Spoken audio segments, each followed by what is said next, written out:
ထိုင်မှာအဖြစ်ပြက်လေးတခုပြောပြချင်လို့ပါပြောလေဟိုးရင်တော့ကောင်လေးတယောက်ကသူ့ရဲ့တငယ်ချင်းတွေပြောလုံးဝကြည့်လို့ကောင်မလေးတယောက်ကိုလိုက်ကြည့်ရနေ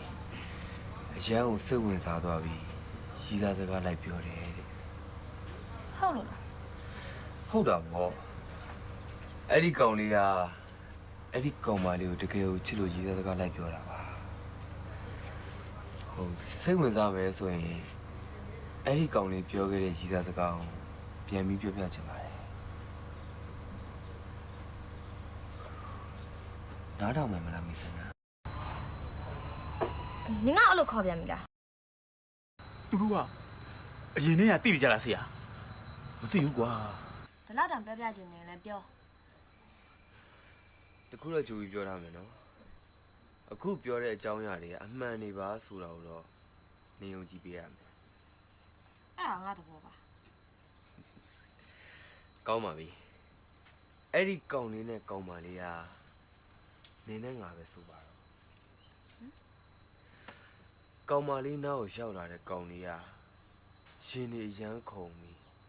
ဘယ်ကနေစပြောရမှန်းမသိဖြစ်နေတာအဲ့ဒါနဲ့ပြောမိပြောရပြောလိုက်တယ်ဆိုတော့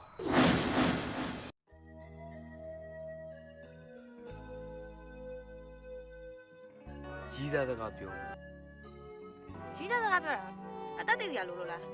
ဘာလဲကျမအသက်မပြည့်သေးမှစိုးရိမ်အတွေးခေါ်ရလဲကွာ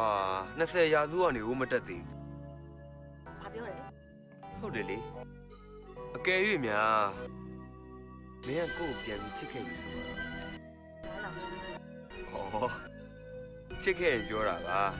ဟောအဲ့ဒီကကြရင်ကိုယ်စဉ်းစားရပြီမင်းကကိုယ့်ကိုတကယ်ချစ်တာမဟုတ်ရဲ့လားစိတ်ကစားပြီးမှချစ်နေရလားလို့စိတ်ကစားပြီးချစ်တဲ့အရွယ်ဖြစ်နေမှာဆိုလို့အသက်ကိုမေးရတာပါစိတ်ကစားစရာလားစိတ်ကစားရဲဆိုတာခလေးရွယ်ရှင်သူတို့လည်းကြည့်ရော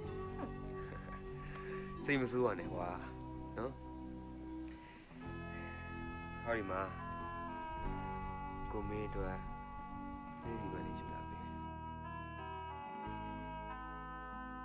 ကျမနှင်းစီပဲကြိုက်တာရှင်သိထားတယ်ပေါ့ကိုကလည်းနှင်းစီပန်းကြိုက်တာဆိုတော့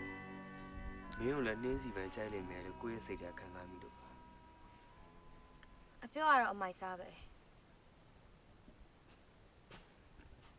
ရှင်ကနှင်းစီကိုတော်တော် crazy ဖြစ်တယ်ထင်တယ်နော်ဒါဆိုရင်တော့